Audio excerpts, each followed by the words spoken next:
যেহেতু এটা নদীর সঙ্গে এই স্পটটা, তার কারণে নদীর কূল থেকে অনেক বাতাস উঠে এসেছিল। তো আমরা এই ভিউটা দেখে এখন আমরা যাব কিছু খেতে। তো আমার যে ছোট ২ টা বোন ছিল তাদেরকে নিয়ে অনেক ফটোশ্যুট করে এখন আমরা আস্তে, আস্তে আগাচ্ছি এবং আকাশের পরিস্থিতিটাও ভালো ছিল না।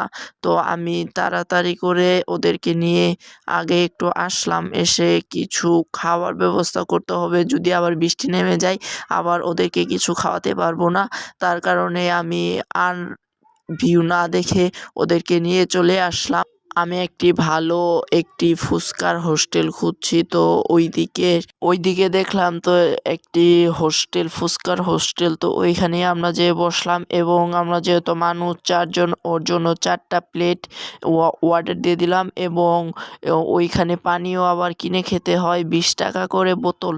তো ২ বোতল পানি নিয়ে নিলাম। তো আমাদের ফুচকা এসে পড়েছে এবং ২ প্লেট দিয়েছে। তারপরে আরও ২ প্লেট দিবে।